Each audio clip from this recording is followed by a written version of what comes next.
Welcome. This is Deep Dive featuring Hudson Institute, and in today's edition, we'll focus predominantly on the Islamic Republic of Iran as well as two arms of this Ayatollah regime, namely Lebanon and the Gaza Strip. The U.S. election, of course, is also a very significant part, and for that, let's introduce our panelists for today. Dr. Mike Duran, formerly a senior director at the National Security Council in Washington for the MENA region, Middle East, North Africa, currently a senior fellow and the director of the Center for Peace and Security in the Middle East at Hudson Institute. Next to him at the top right, Mr. Jonathan Schechter, formerly the chief foreign policy advisor at the Prime Minister's office here in Jerusalem, currently a senior fellow at Hudson Institute. At the bottom left, Brigadier General in Reserve Yossi Kuperwasser, formerly the Director General of the Israeli Ministry of Strategic Affairs and the head of the Research and Assessment Division at the IDF Intelligence Directorate. And last but not least, Brigadier General in Reserve Dr. Amnon Sofrin, formerly the head of the Intelligence Division at Mossad and a senior officer at the IDF Intelligence Directorate. It's great to see you all, and I'd immediately like to start with you, General Sofrin. When we're looking at the Iranians, they are claiming to prepare for an attack on Israel. Are we expected to see such an attack? Let me say as follows. The Iranians are threatening that they're going to retaliate, they're going to pay back on the attack we carried out on their soil, demolishing their anti-aircraft batteries and damaging all the capabilities of producing missiles, ballistic missiles. And they say that the claim that, first of all, they're going to hit very bad in return, and not only from the Iranian soil, but there are rumors that are moving missiles also to the Iraqi territory to launch them from Iraq, maybe by themselves or maybe by the pro-Iranian militias in Iraq.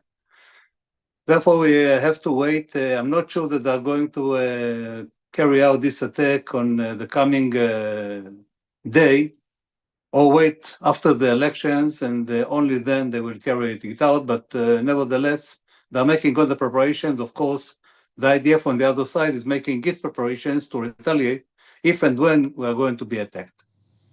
Dr. Duran? I don't, good morning. Thank you, Jonathan. I don't want to minimize the threat from Iran. They may yet attack again, and they may have a lucky shot or two that will cause some serious pain to Israel.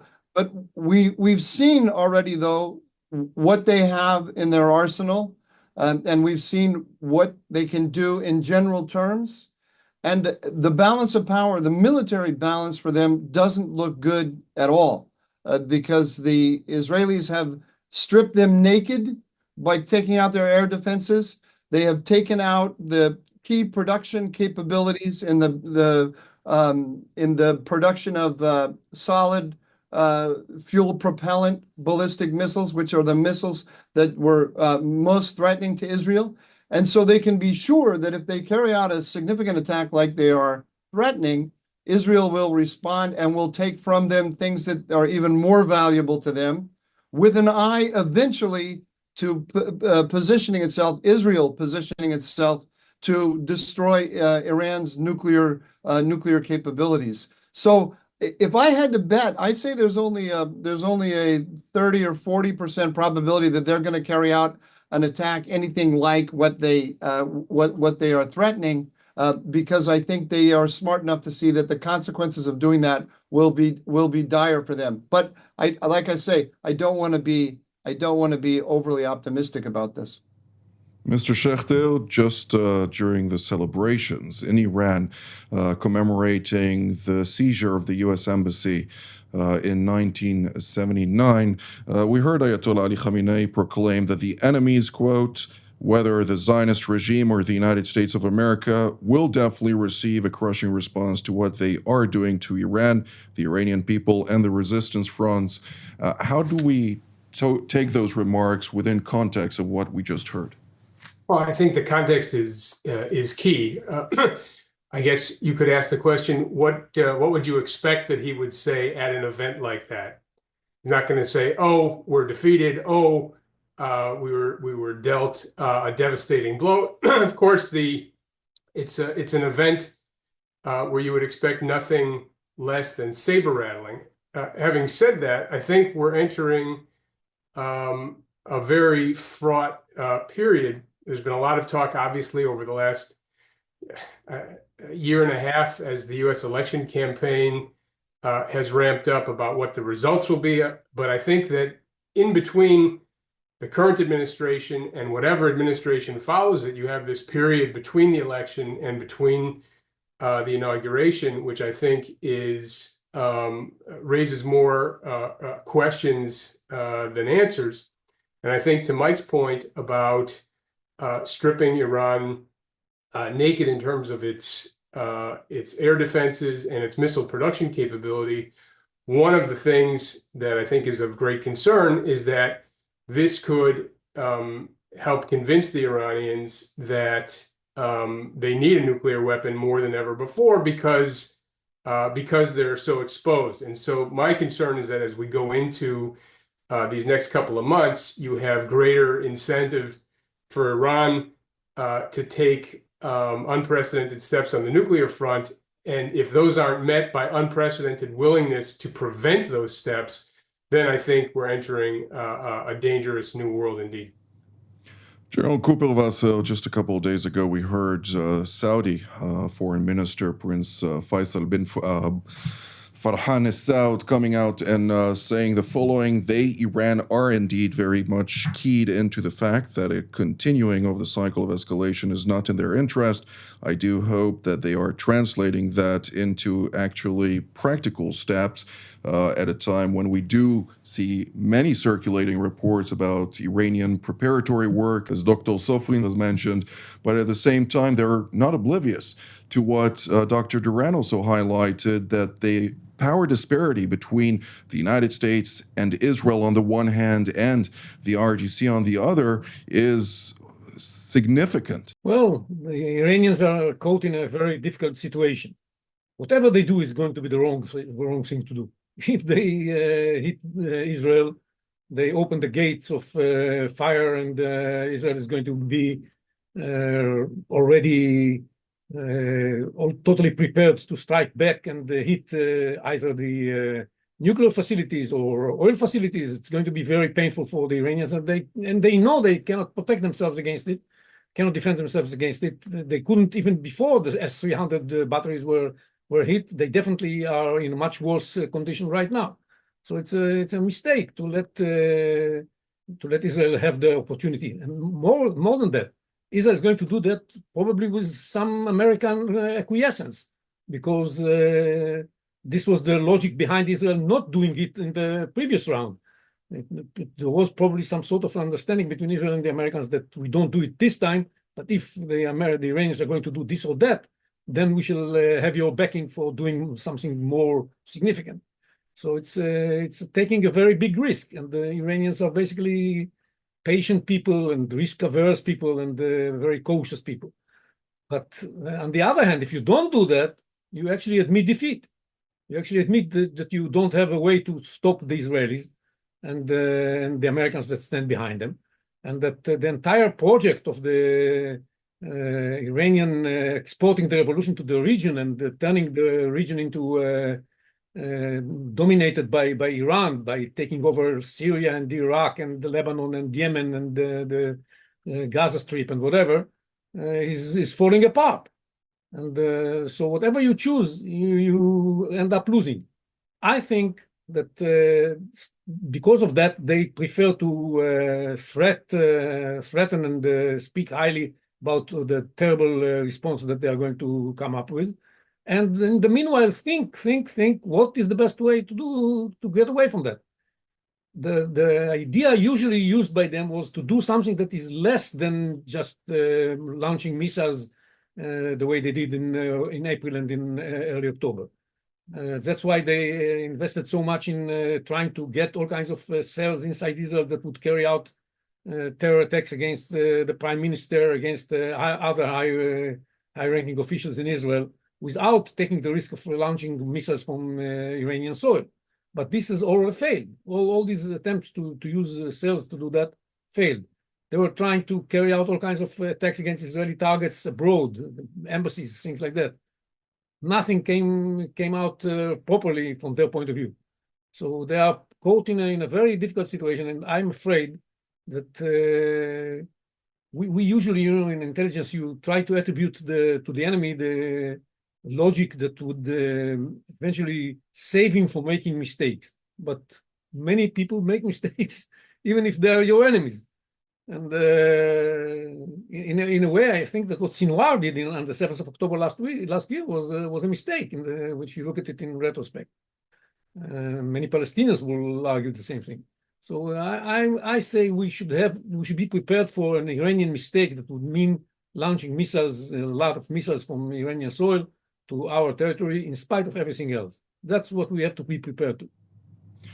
It seems like the Ayatollah regime has turned woke. They identify as victorious irrespective of reality on the ground. But all joking aside, Dr. Sofrin, General Kuperwasser speaks about mistakes. We heard IRGC Commander Major General Hussein Salami coming out and declare that Israelis and Americans cannot open a way for their political survival by massacring and killing Muslims. They act like collapsing regimes. Political systems act blindly when they collapse. The last sentence is very interesting. Political systems act blindly when they collapse. Is that an indication that if they miscalculate now, they realize that they are on the verge of collapse? I'm not sure that that's what they think of. I think that they refer to something else. They refer to the fact that their proxies, namely Hamas and Hezbollah, are very weakened right now. They suffered a lot of damage coming out from the IDF activities. And therefore, they are now not very useful for the Iranians. And actually, there is in Gaza, there's going to be some other governance unknown yet, because it hasn't been decided on the Israeli side who is going to rule Gaza and how. On the second hand, we have Hezbollah in Lebanon. Now, Lebanon will try probably to take advantage of the fact that Hezbollah is now weakened, and to take advantage of that and to take control on Lebanon with assistance or encouragement coming out from the Americans and the French. That's part, but I'm not sure that I'm going to speak about or they're thinking about their regime collapsing. They're feeling very strong. They're feeling very safe, relatively, of course. They know that now, if they get into a military engagement with Israel, they're going to suffer with great damage, or greater damage than before. And therefore, they don't speak about the collapse of the Iranian regime, but I believe that they refer to others and still believe that they're going to survive and can go on fighting and go on engaging Israel in many ways, but definitely not collapsing. Well, Dr. Duran, last week we were speaking about the trip by Amos Hochstein, the White House Special Envoy, and subsequently, of course, there was the trip by both Hochstein and his colleague from the White House, namely Brett McGurk, who arrived here in Jerusalem for meetings with both Prime Minister Benjamin Netanyahu and Israeli Strategic Affairs Minister Ron Dermer, during the course of which they both highlighted variables that they thought would encourage Israel to reach a certain resolution for Lebanon. It was quite interesting to see that Najib Kati, the caretaker prime minister in Lebanon, said that Hezbollah was late in separating between the Lebanese front from the Gaza front, but today they managed to separate it, though the separation took some time. It seems like there is no light at the end of the tunnel, irrespective also of statements by U.S. Secretary of State Antony Blinken, who claims there was some progress.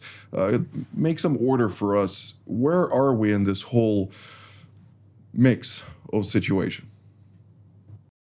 You have, there's a political context here that I think is important, which is namely the American election that the Biden administration wanted to create the impression, if not the reality, forward motion in time for the election. The two sides, it's hard to know from this distance how far apart the two sides are. I think there is a lot of readiness on the Israeli side to wind down the war in some way or another. But the Israelis need something absolutely crucial. The Prime Minister made a statement last week, Prime Minister Netanyahu made a statement last week that clarified this. The Israelis need an enforcement mechanism that will prevent Hezbollah from regrouping, especially south of the Litani. UN Resolution 1701 from the 2006 war calls for a demilitarized southern Lebanon. Of course, there's UNIFIL, the UN peacekeeping force that is supposed to monitor that. And also there's the great American dream that the Lebanese armed forces will move in and will also monitor and supplant Hezbollah. The Hochstein plan calls for more UNIFIL and more Lebanese armed forces. Personally, I'm highly skeptical that either of those organizations will ever turn a barrel of a gun toward a Hezbollah fighter and force him to do anything. So they will monitor, maybe, not necessarily monitor in the way that Israel would want. They will not enforce. Personally, I believe the only, and when I say enforce, that is break up any Hezbollah element that regroups south of the Litani after a ceasefire. Personally, I believe the only force in the world capable of enforcing the demilitarization of the southern Lebanon is actually the Israeli Defense Forces. I suspect that the Israelis will insist on the ability to maintain freedom of action in southern Lebanon when the terms of 1701 are violated. Mr. Schechter, within that context and the political context that Dr. Duran referred to, the Biden administration is expected to maintain its reign of power, so to speak, until the 20th of January, according to, of course, U.S. law. Is its action expected to have a certain, let me rephrase that, the outcome of the November 5th election, will that in any way change the calculus of a Biden administration in the manner in which it deals with the various conflicts currently raging in the Middle East? Or is that going to be entirely impartial of whether President Trump is going to win or potentially Vice President Harris? Well, I think that's the biggest question right now, excuse me, is not just who will win, but what the implications of that win are, not just after January 20th, but also until January 20th. You could make the argument that if Vice President Harris is elected, that the current administration could see a certain continuity there for long-term goals and plans and feel less pressed to do certain things, although I'll come back to that point in a minute. Whereas if you have President Trump being elected, they could feel that they have to get certain things done now before the switch, which is, by the way, exactly what we saw in 2016 when the Obama administration did their last minute, it was late December, when they engineered the adoption of Security Council Resolution 2334, which was very, was detrimental to Israel, and among other things, referred to the old city of Jerusalem and the Jewish quarter as occupied Palestinian territory, which was a flip-flopping of decades of American policy. So I think there could very well be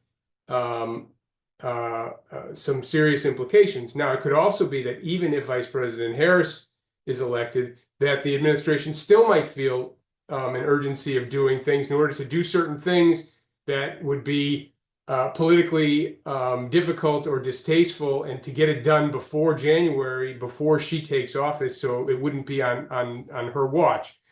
So I think this is a very, like I said, it's a very fraught period we're going into, and we don't know yet what the outcome will be, either on the Israel-Palestinian front or on the Israel-Iran front more broadly.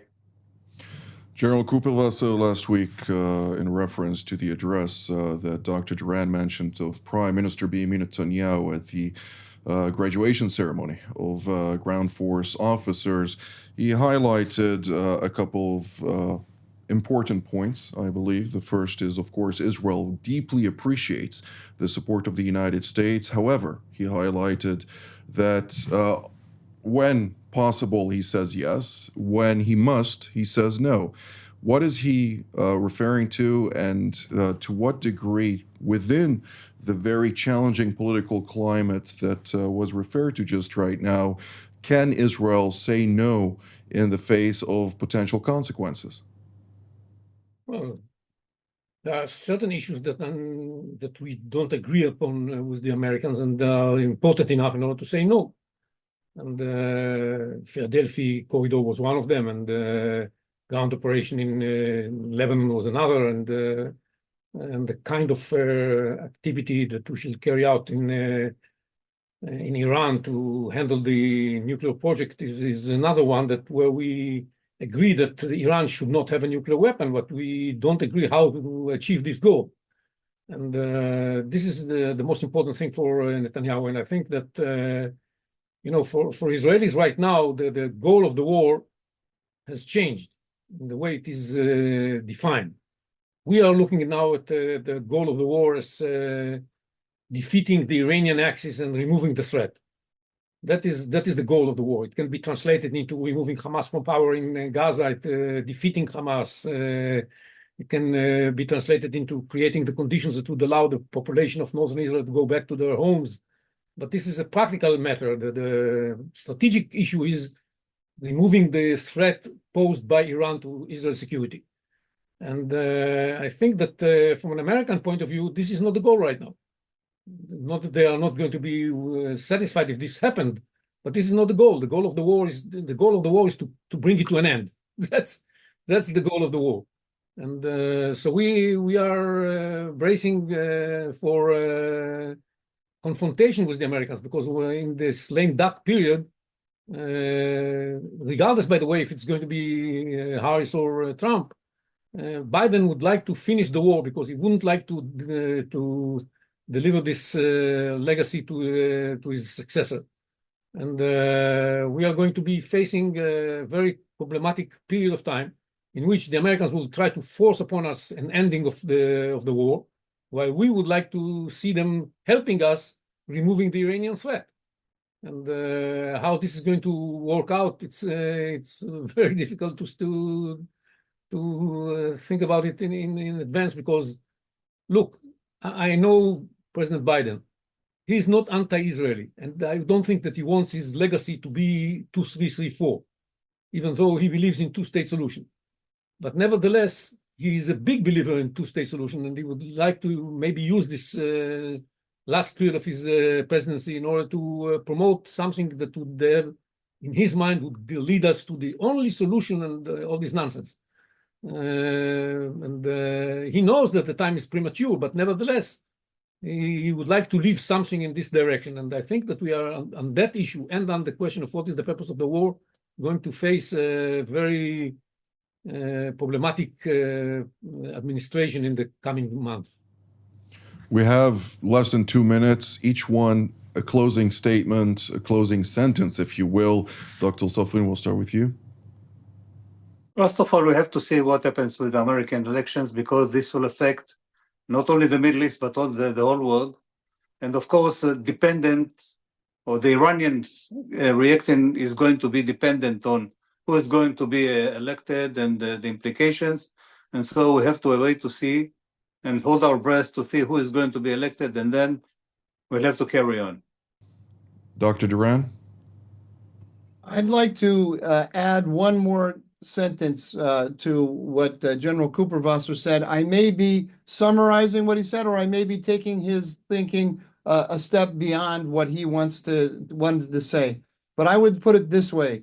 The American goal and the Biden administration's goal in the war is to end it now in such a way that A, preserves the diplomatic channels between Iran and between Washington and Tehran for stabilizing the Middle East, and B, preserves the two-state solution, which means they're going to come down after the election very hard on the Israeli right wing, using all of the tools that they have created through the executive order that President Biden signed into force in early February. Expect a campaign of which a UN resolution similar to 2334 is only part of it. We're also going to have sanctions and other measures, administrative measures against right-wing figures in Israeli politics, with, I think, Minister Ben-Gvir at the top of the list.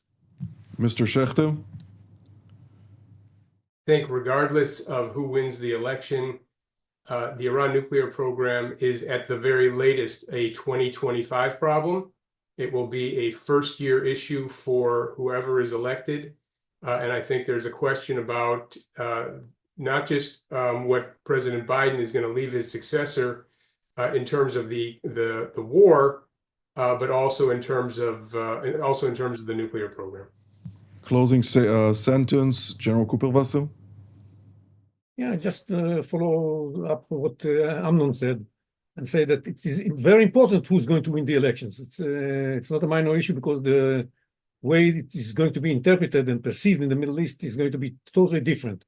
And even anyhow, the 3 months or the 2 months between now and January 20th is problematic. But the question of who is going to be elected is going to affect both the way Biden is going to act in those 2 months and definitely the way all the other players are going to play. General Cooper-Wasser, Mr. Schechter, Dr. Duran, and General Sofrin, thank you so very much for all of your insights. I'd like immediately also to thank all of you at home as well. Until our next edition, from here in Jerusalem, wishing you a good day.